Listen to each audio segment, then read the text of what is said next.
The hills went dark at 3:42 hours and nobody saw it coming.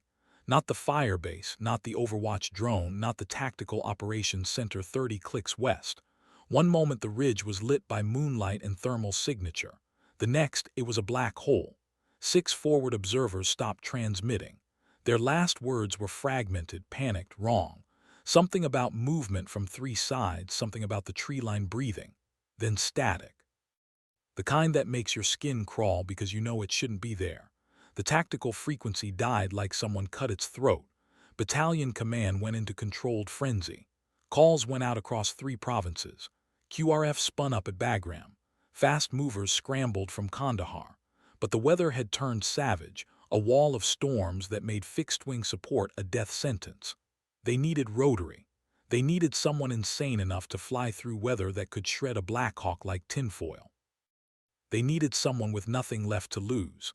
The name that came back from the duty roster made the operations officer pause. Revenant, call sign only. No first name used in briefings anymore.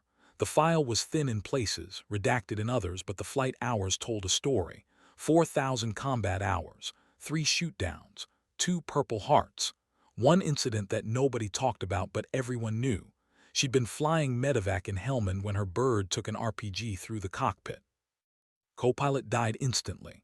She held it together for 11 minutes with half her face burned and the collective shaking in her hand like it wanted to quit.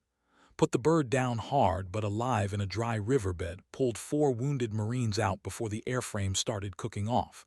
They gave her medals. She gave them back. Not in protest, just quiet refusal. They belonged to him, she said, meaning the co-pilot. After that, she transferred to gunships. Nobody questioned it. Nobody questioned her. She became a ghost in the system, taking missions other pilots turned down, flying into situations that looked like suicide on the mission board. Her Apache became a legend in certain circles. Matte black, no unit markings, rotor blades that whistled in a way that made Taliban fighters run before she fired a shot. But command didn't trust legends. They trusted statistics, protocols, risk assessments. Sending a single Apache into a communications blackout during a storm was against doctrine. It was desperation disguised as tactics. The briefing officer looked at the weather satellite feed, then at the silent sector where 6 men had vanished. He picked up the secure line. "Get me Revenant." She was already in the cockpit when the call came through. The Apache sat alone on the tarmac, rotors beginning their slow turn, navigation lights cutting red and green through the pre-dawn mist. Inside the tandem cockpit, Senior Warrant Officer Kara Voss ran through pre-flight with the mechanical precision of someone who'd done it so many times the movements had become prayer. Collective, cyclic, pedals, instruments, everything exactly where it should be. Her co-pilot gunner, a quiet Texan named Warrant Officer Marcus Webb, was already synced into the targeting system, running diagnostics on the chain gun and rocket pods. They'd flown together for 8 months. He knew better than to ask questions when she got the look. The look that said the mission was bad and she was going anyway. The tactical brief crackled through her helmet. 6 missing. Comms dead. Weather unsurvivable. She listened without comment, her scarred left hand steady on the collective. The burn tissue ran from her jaw to her collarbone, a topographic map of the day she should have died. "Revenant copies all," she transmitted, voice flat, professional. "Wheels up in 2. Webb glanced at the weather radar. The storm system looked like a fist. "That's a lot of red, boss." She didn't answer, just increased throttle. The Apache lifted, nose dipping forward as she pushed into transitional lift. The base fell away beneath them, lights becoming points, then lines, then memory. Storm waited ahead like a living thing. She flew straight into it. The turbulence hit at 2,000 feet, slamming the Apache sideways hard enough to rattle teeth. Webb grunted, hands tight on his controls. Voss corrected, muscle memory fighting the wind shear, keeping them in controlled flight even as the instruments screamed warnings. Rain hammered the canopy like gravel. Lightning turned the clouds into X-ray bursts. This was the kind of weather that killed crews. She flew through it like it owed her money. "Revenant, be advised, we're showing you off course," the operations center transmitted, concern bleeding through the static. She checked her navigation. They were exactly on course. The course just happened to be suicidal. The Apache carved through the storm with the inevitability of a bullet. Visibility was near zero, the world reduced to instruments and instinct. Voss flew on feel, the way her first instructor had taught her before drones and automation tried to make pilots obsolete. The cyclic moved in micro-adjustments under her right hand, the collective rose and fell under her left, her feet worked the pedals in a dance older than doctrine. Webb stayed quiet in the gunner station, trust absolute. He'd seen her thread this bird through mountain passes in brownout conditions, seen her put 30mm rounds through a doorway at 3 clicks while taking ground fire. If anyone could fly through hell's own weather, it was the woman with the burned face and the call sign that meant ghost. They broke through the cloud deck at 400 feet, too low, too fast, but alive. The landscape below was ink black. No lights, no civilization, just the ancient hills of Afghanistan rendered in shades of threat. Voss activated the thermal imaging. The world bloomed green and white. And there, 11 clicks northeast, was the fire base, or what was left of it. The thermal signature was all wrong. Too cold in places that should be hot, too hot in places that should be cold. No movement, no defensive positions manned, just stillness. Webb saw it too. Jesus. Radio check, Voss transmitted on the firebase frequency. Static answered, thick and malevolent. She switched to the emergency band. Any station, this is Revenant on guard. Firebase Vanguard, if you can hear this, light discipline is lifted. Mark your position. Silence. She descended to 300 feet, the Apache's sensors sweeping the compound. The main building was intact. The perimeter wire was unbroken, but the 6 observation posts were dark, not destroyed, dark, abandoned, dark, like everyone had just walked away. This doesn't track, Webb said quietly. Ambush leaves bodies, overrun leaves fire. This is neither. Voss circled the firebase once, then again, tighter. Her mind processed the tactical picture with the cold logic that had kept her alive through 4 deployments. No blast patterns, no blood thermal, no shell casings, just absence. The hills beyond the firebase perimeter showed thermal blooms in scattered patterns, heat signatures that could be personnel but moved wrong. Too fast, too coordinated. Voss marked them mentally, building a threat map in real time. 12 contacts, maybe 15, moving in what looked like a deliberate withdrawal pattern, pulling back from the firebase toward the deeper valley. They're leaving, Webb observed, his voice carrying the question. After they just took the position. They didn't take it, Voss replied, banking the Apache into a low orbit. They emptied it, she keyed the tactical net. Vanguard main, Revenant has eyes on. Firebase appears secure but unmanned. Multiple thermal contacts retreating northwest, requesting guidance. The response took longer than it should have. When the operations officer came back, his voice carried the weight of decisions being made above his pay grade. Revenant, you are cleared to investigate. Approach with extreme caution. QRF is wheels up but weather delayed. You're alone for at least 40 minutes. 40 minutes. A lifetime in combat. Voss brought the Apache down to 200 feet, transitioning to a slow prowl around the perimeter. The chain gun tracked her eye movements through the helmet-mounted display, following her gaze like an extension of intent. Webb had the rocket pods hot, trigger discipline the only thing between patience and violence. The main gate was open. Not blown open, not breached. Just open. Voss set the Apache down 80 meters out, rotors still turning, ready for immediate departure. The tactical situation screamed trap, but the mission required eyes on. I'm going in, she transmitted. Webb didn't argue, just shifted to cover her approach, the chain gun oriented on the nearest building. Voss dropped from the cockpit, boots hitting Afghan soil with the weight of experience. Her sidearm was out before her second step, low ready, eyes scanning. The firebase was too quiet. Bases were never quiet. Generators, radios, human movement, there was always noise. This was the quiet of held breath. She moved through the gate with the fluid economy of someone who'd cleared 100 compounds. Every doorway was a decision point. Every shadow was a threat until proven otherwise. The main command post door stood ajar. She pushed it open with her boot, weapon tracking. Inside, the lights were still on. Coffee still warm in mugs. A laptop displayed a frozen tactical map. A cigarette had burned down to filter in an ashtray, the ash perfectly intact. Like whoever had been smoking it had simply stopped existing. Voss keyed her radio. "Webb, I've got a situation." Position was evacuated mid-activity. No signs of struggle, no signs of force. "That's not possible," Webb replied, but his voice said he believed her anyway. She moved deeper into the command post, her tactical mind cataloging impossibilities. 6 men don't just vanish. They don't leave weapons behind. They don't leave a defensive position during contact without a single shot fired. Unless they were ordered to, unless they went willingly. The thought made her skin crawl. She found the communications array intact, radios still powered, frequencies open. But when she keyed the transmit button, nothing. The equipment worked.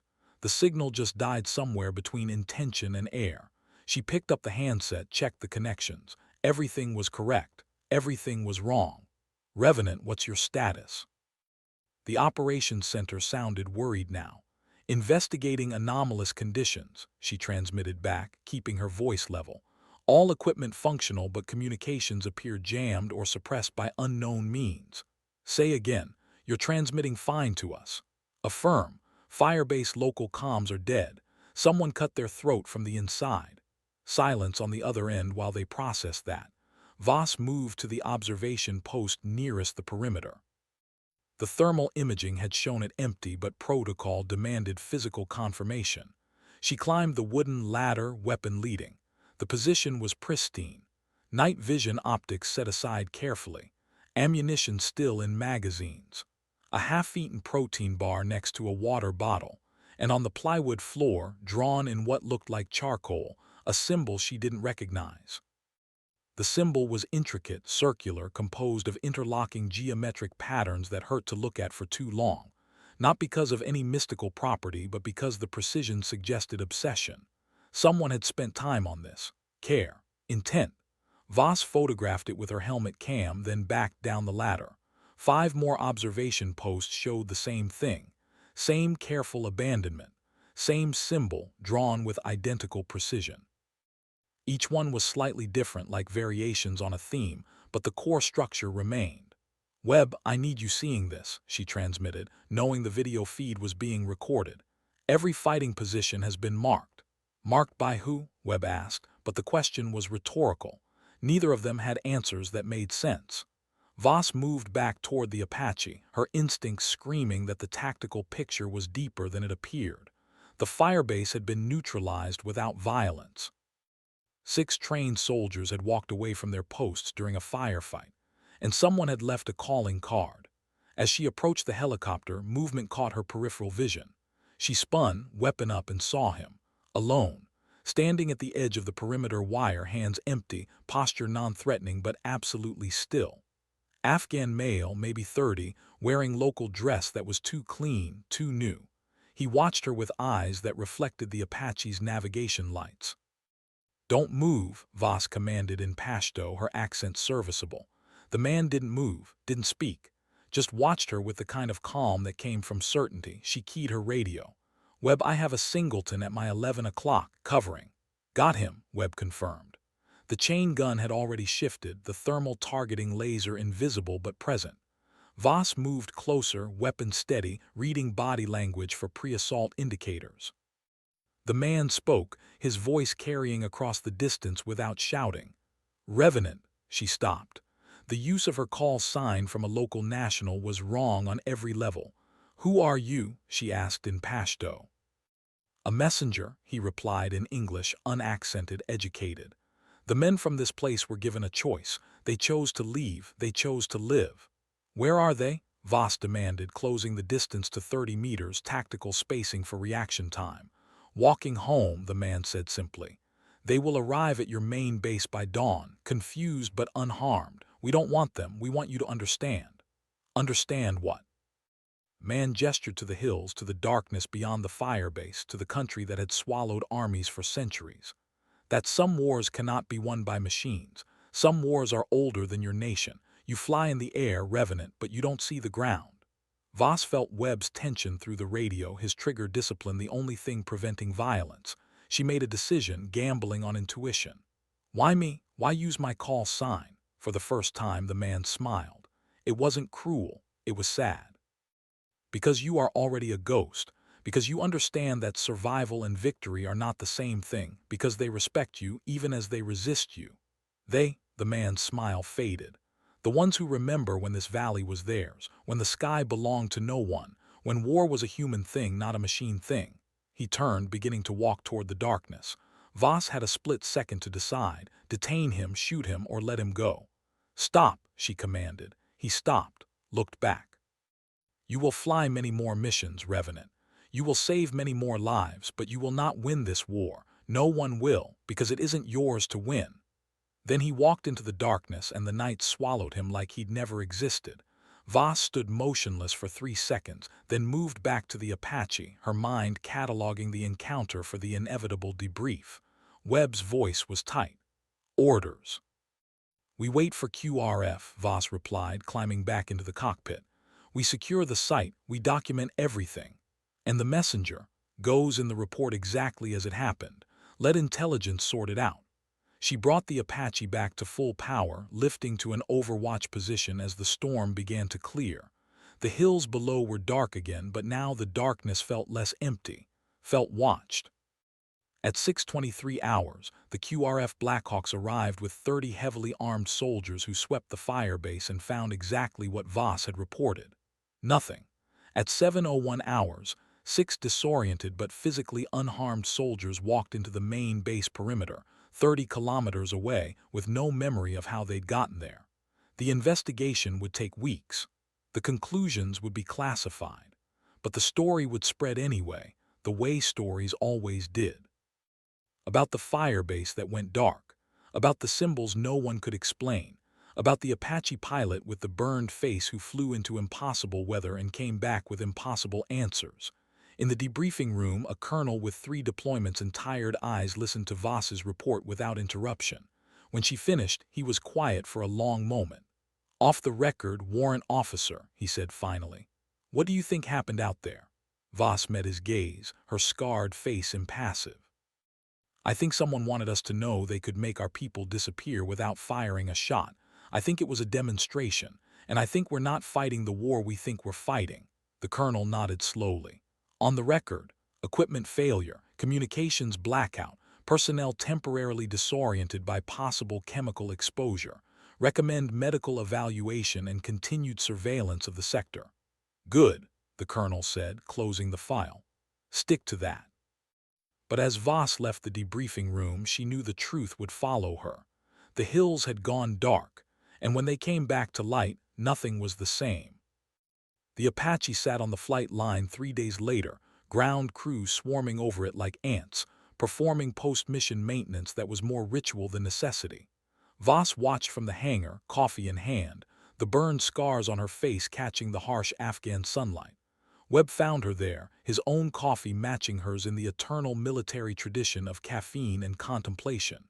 "Intelligence came back on the symbols," he said quietly, not looking at her. "And they match a pattern found in Soviet reports from the 80s. Different units, different years, same basic design. Always appeared after ambushes that didn't make tactical sense. Always preceded withdrawals or repositioning of forces." Voss absorbed this, her mind working the problem. "So this has been happening for 40 years. Longer, probably. The Soviets just documented it. British probably saw it before them. Probably goes back to Alexander." He paused, took a drink. "We're the latest iteration." "Fighting ghosts," Voss said. "Fighting history," Webb corrected, which might be the same thing. A crew chief approached, clipboard in hand, professional respect in his bearing. "Ma'am, the bird's ready, clean bill of health, she's all yours." Voss nodded, signed the form, watched him walk away. The Apache gleamed in the sun, rotors tied down, weapons safed, a sleeping predator waiting for her command. "You ever think about what he said?" Webb asked. "The messenger." "About not being able to win." "Every day," Voss replied. "But thinking about it and acting on it are different things. We have a mission, we execute. The winning is someone else's job. That's bleak. That's honest." She finished her coffee, crushed the cup, tossed it in the nearest burn barrel. "We fly tomorrow, pre-dawn patrol along the Pakistan border. You good?" "Always," Webb said, and meant it. The bond between pilot and gunner was deeper than friendship, forged in the particular crucible of shared survival. The next morning's mission was routine, almost boring. They flew the border trace at altitude, watching for crossing activity, logging thermal signatures, maintaining the invisible line that separated one war from another. Voss flew with the relaxed precision of someone who'd done this too many times to count, her hands and feet making constant micro-adjustments, reading the air like a language. At 8:34 hours, Webb picked up movement. Multiple personnel, grid November Victor 4782, heading northwest. Voss banked toward the coordinates, descending for a better look. The thermal imaging resolved into 12 individuals moving in tactical formation, carrying what looked like supply loads, standard crossing activity. By the book interdiction scenario, she keyed the tactical net. Overwatch, Revenant has 12 possible hostiles attempting border crossing. Request permission to engage. The response was immediate. Revenant cleared hot, weapons free on your discretion. She armed the rockets, feeling the familiar weight of decision. These could be Taliban, could be smugglers, could be farmers who made bad choices about which path to take. At this altitude, with this equipment, she could kill them all before they heard the Apache coming. Her thumb rested on the trigger. Webb had already designated the targets. The fire control system had already calculated the solution. It would take 1 second. Instead, she keyed the loudspeaker, her Pashto cutting across the valley. You are in a restricted military zone. Stop and return the way you came, or you will be engaged. The figures below froze. She watched through the targeting system as they looked up, trying to locate the voice from the sky. Then slowly they began to retreat, moving back the way they'd come. Overwatch targets are retreating, holding fire. There was a pause on the other end. Revenant, you are cleared to engage. Understood. Target no longer poses threat. Continuing patrol. She pulled the Apache into a climb, leaving the retreating figures behind. Webb said nothing for several minutes. When he finally spoke, his voice was careful. That was your call to make. Yes, Voss agreed, and you would have been justified either way. Yes, but you didn't. No, Webb processed this. Because of what the messenger said about machines and war. Because those 12 people are going home to tell a story, Voss replied, banking north. About the helicopter that spoke instead of shooting, about being given a choice. It's a small thing, maybe meaningless. But it's the thing I can control. That's not doctrine. Doctrine didn't keep me alive through 4 deployments. Judgment did.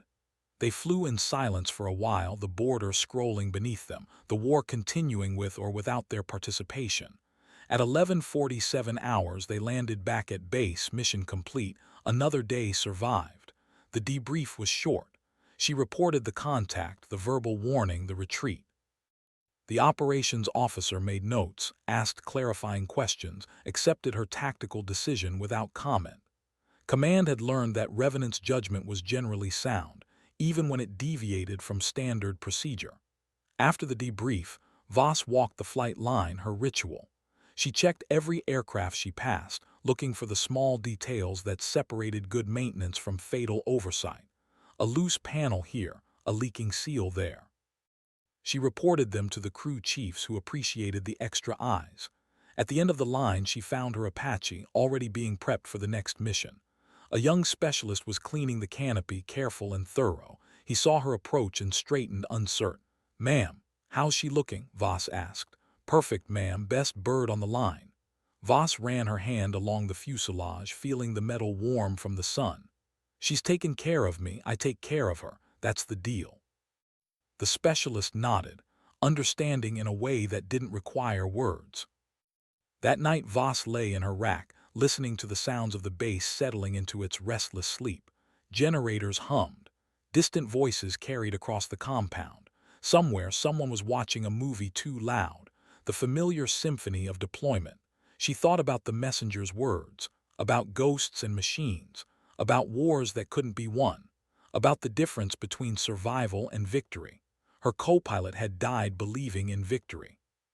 Had died protecting the mission, the men, the abstract concept of winning. She'd survived by letting go of certainty, by accepting that every day was negotiation between duty and reality. The burned scars on her face itched, the way they always did when she was thinking too hard.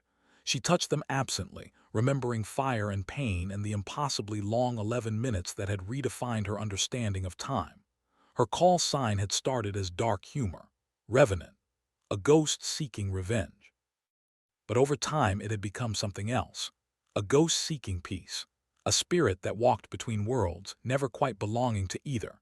She fell asleep thinking about the 12 people who were alive because she'd chosen words over weapons. It was a small thing, maybe meaningless in the larger calculus of war, but it was hers. At 3:14 hours, the alarm woke her. Emergency scramble. She was dressed and moving before her brain fully engaged, muscle memory carrying her through the dark to the flight line.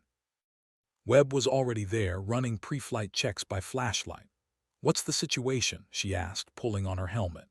"Convoy hit by IED. Multiple casualties. They need immediate medevac, but the area's still hot. We're top cover." The Apache came alive under her hands, rotors spinning up, systems coming online. This was the mission she understood. Not politics or strategy or winning, just getting people home alive. They launched into the darkness, the base falling away beneath them. The convoy site was chaos rendered in thermal signature. 3 vehicles burning, personnel scattered in defensive positions, the heat bloom of injuries marking the wounded. Voss brought the Apache in low, scanning for threats while Webb coordinated with the ground element. "Revenant, ground actual," a strained voice transmitted. "We have 3 urgent surgical and 2 priority. Medevac is inbound, but we're taking sporadic fire from the tree line, grid Papa Tango 6891. Voss acquired the grid, her thermal imaging picking up muzzle flashes in the darkness. 4, maybe 5 shooters, poorly concealed, maintaining harassment fire to prevent treatment of the wounded. Standard Taliban tactics. Prevent aid, maximize casualties, withdraw before reinforcement. She could end it in 30 seconds. The chain gun was already tracking, Webb's hands steady on the controls, but the tree line was 200 meters from the convoy. Engagement would put 30mm rounds danger close to friendly forces. Risk assessment, instant calculation. Ground actual, revenant. Confirm you have all personnel accounted for and under hard cover. Affirm, all personnel covered. Stand by. She dropped the Apache to 50 feet, accelerating toward the tree line in a gun run that would put every hostile's attention on her and away from the wounded. The aircraft shuddered as she pushed it through its own rotor wash, pulling up at the last second to present the armored belly to the gunfire. Rounds sparked off the armor, ineffective desperation shots. Webb put a 3-second burst into the tree line, the chain gun's distinctive growl cutting through the night. The muzzle flashes stopped. Silence. "Ground actual, tree line is clear. Your medevac is 1 minute out." "Revenant, you're hit," Webb said, his voice controlled but urgent. Voss checked her instruments. Hydraulic pressure dropping on the secondary system. Nothing critical yet, but the bird was bleeding. "How bad?" "We can make base. Maybe." She brought the Apache into a hover over the convoy, providing cover as the medevac Blackhawk landed and began loading casualties. Each second was a calculation: fuel, hydraulics, distance to base. The bird was flying on borrowed time. When the medevac lifted with all 5 wounded aboard, Voss turned for home, fighting controls that were getting heavier by the minute. At 2,000 feet, the master caution light illuminated. At 3,000, the secondary hydraulic system failed completely. The Apache now flew on primary hydraulics alone, one failure away from catastrophic. "We could set down," Webb suggested, reading the instruments. "Find a secure area, wait for recovery." "Negative," Voss replied, her voice steady despite the sweat running down her back. "We're 20 minutes from base. The bird wants to get home." She nursed it through the darkness, feeling every vibration, every wrong sound, talking to the aircraft the way pilots did when machines became more than metal. At 4:47 hours, she set the Apache down on the flight line, harder than she wanted, but alive. The crew chief took one look at the damage and whistled low. "Ma'am, you flew this back." "Didn't have much choice," Voss replied, shutting down systems one by one, the ritual of returning. "How bad is it?" "Bad enough that you shouldn't be standing here." But she was standing there, and the bird had made it home, and that was what mattered. The debrief ran long, the operations officer wanting every detail of the engagement and the flight back. When he was satisfied, he leaned back in his chair, studying her with the look of someone trying to solve an equation.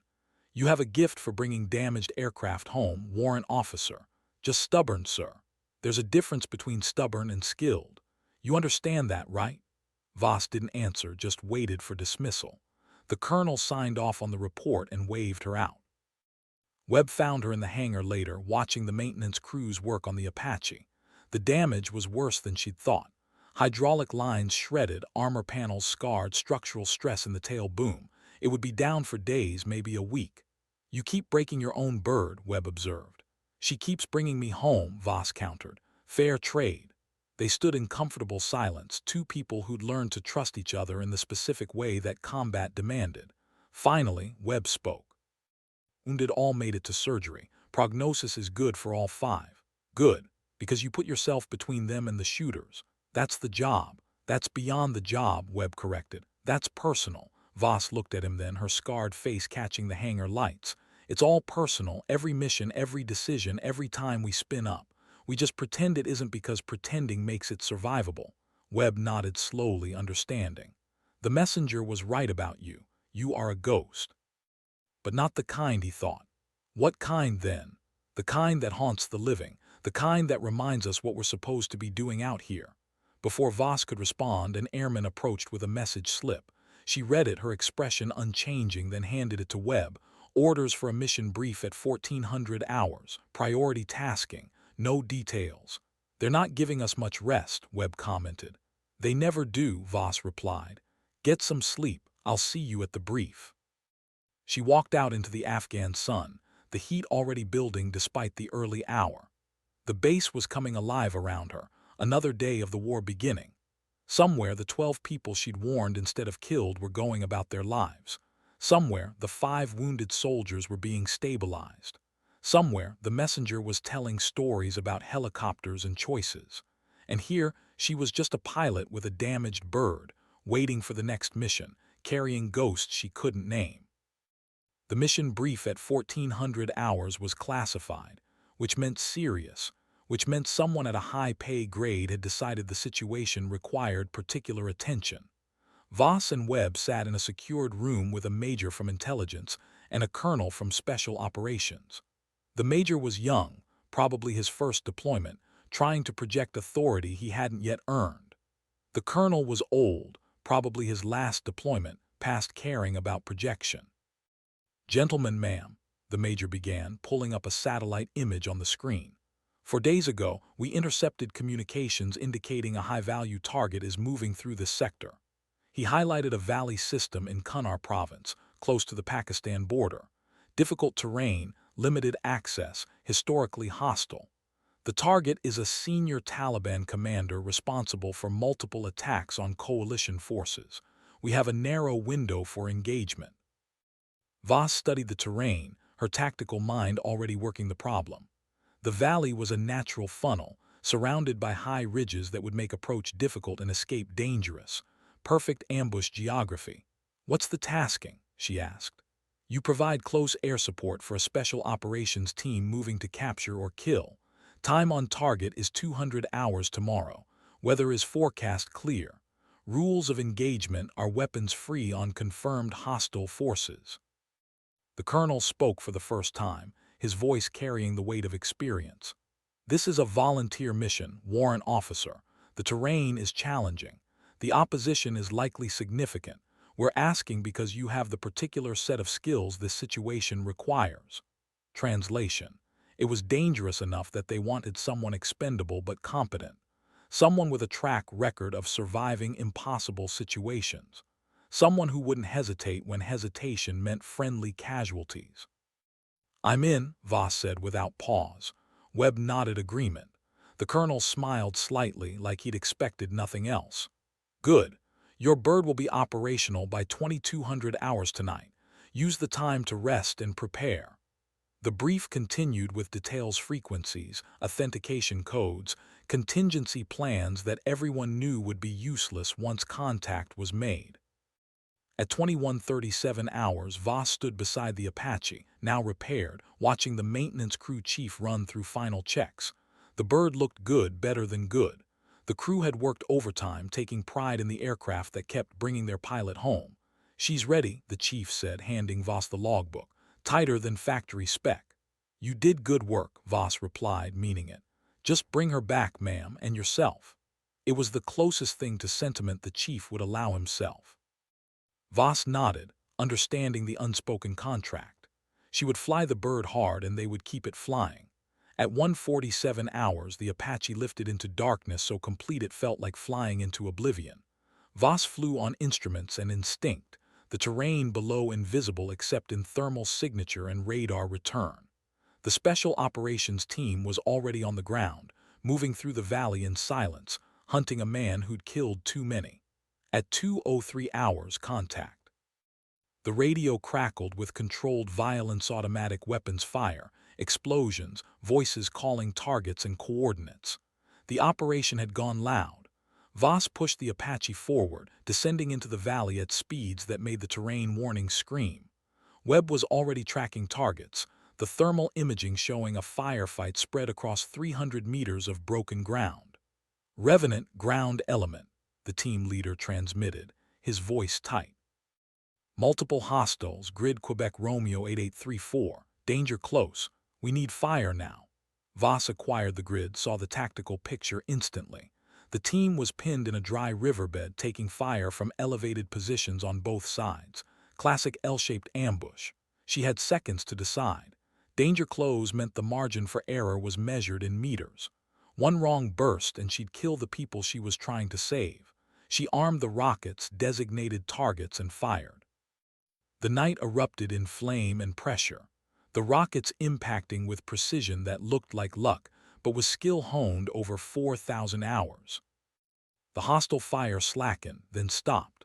Voss orbited the contact area, scanning for additional threats while Webb worked the chain gun on scattered targets trying to retreat. Below, the Special Operations team was moving again, pressing through the ambush site toward their objective. Revenant ground, good effects. We're continuing to objective. Voss climbed to a safer altitude, providing overwatch while the team moved deeper into the valley. At 2:29 hours, they reached the target compound. At 2:31, all hell broke loose. The compound had been prepared for defense-hardened positions, interlocking fields of fire, more fighters than intelligence had predicted. The team took immediate casualties and went to ground, their position becoming untenable. Revenant ground actual, the team leader transmitted, and Voss could hear the tactical situation in his voice. We are taking heavy fire from multiple positions. 2 wounded, can't move. Request immediate close air support. Grid Romeo Sierra 9012. Voss dove back into the valley, the Apache screaming down at angles that pushed the airframe to its limits. The compound appeared in her targeting system, a collection of buildings arranged around a central courtyard, muzzle flashes erupting from windows and rooftops. The team was pinned in an irrigation ditch 200 meters out, taking fire from 3 sides. This was the kind of situation that killed pilots. Too many targets, too close to friendlies, too little margin for error. Doctrine said to hold off, wait for reinforcement, minimize risk. Voss put the Apache into a gun run that would give every hostile something to shoot at besides the team. She came in at 50 feet, the rotor wash kicking up dust and debris, the chain gun hammering positions with precise, devastating bursts. Rounds sparked off the Apache's armor. Warning lights illuminated. She ignored them, focused entirely on the fight. Webb was calling targets in a steady stream, his hands working the weapons systems with the fluid precision of a concert pianist. Ground Revenant. You have 30 seconds. Move now. The team moved, pulling their wounded, covering each other in the practiced choreography of men who trained together until movement became instinct. Voss kept the Apache between them and the compound, taking fire meant for flesh and bone onto metal and composite. At 2:47 hours, the team reached a covered position and reported all personnel accounted for. 2 urgent surgical, 3 ambulatory wounded but alive. The compound was still hot, still dangerous, but the immediate crisis was past. Revenant ground. We're pulling back to extract point. Can you keep them busy? Voss checked her fuel, checked her ammunition. Both were lower than comfortable but sufficient. Affirm. I'll keep them interested. She spent the next 20 minutes making slow, threatening passes over the compound, each one drawing fire, each one convincing the defenders that departure would be met with violence. It was theater more than tactics, but it worked. The defenders stayed in position, letting the team withdraw. At 3:19 hours, the medevac Blackhawk extracted the wounded. At 3:34, the team was out of the valley and moving to secondary extract. At 3:41, Voss pulled the Apache out of the valley and turned for home, the mission complete, the cost paid in metal and fuel but not blood. The sun was rising when she landed, turning the Afghan landscape into shades of gold and shadow. She shut down the Apache and sat in the cockpit for a moment, letting the adrenaline fade, feeling the weight of another night survived. Webb's voice came through the intercom. "You know they're going to want to give you a medal for this." "They can keep it," Voss replied. "I'm just doing the job." "That was beyond the job, boss. That was legend."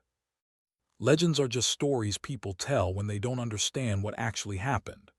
She climbed out of the cockpit, her legs unsteady, exhaustion catching up with delayed impact. The debrief took 3 hours. The Special Operations Colonel sat through all of it, listening without interruption, occasionally making notes. When Voss finished, he dismissed everyone else and gestured for her to remain. "Off the record, warrant officer," he said when they were alone. "That was some of the finest flying I've seen in 23 years of putting people in harm's way. You saved my team tonight. Not just extracted them, saved them." Voss met his gaze, uncomfortable with praise but too tired to deflect. "They did their job, I did mine. Your job description doesn't include putting yourself between trained fighters and a hardened compound at 50 feet in the dark. My job description is whatever keeps people alive," Voss corrected quietly. "That's what I signed up for." The colonel studied her for a long moment, reading something in her scarred face and steady eyes. "You know you can't do this forever. Eventually, the math catches up. Eventually, you'll be the one who doesn't make it home." "Maybe," Voss agreed, "but not today." "Not today," the colonel echoed. He stood, offering his hand. "Thank you, Revenant, for my men, for doing the impossible." She shook his hand, the gesture carrying weight beyond courtesy. When she left the debriefing room, dawn had fully broken, the base shifting from night operations to day routine. She walked to the flight line, found her Apache surrounded by maintenance crews already cataloging the damage. New holes in the armor, stress fractures in the tail boom, hydraulic seeps in 3 systems. The bird had taken a beating and kept flying. The crew chief saw her approach and shook his head in mock despair. "Ma'am, you are hell on equipment." "She's hell on equipment," Voss corrected, patting the Apache's fuselage. "I just point her in the right direction.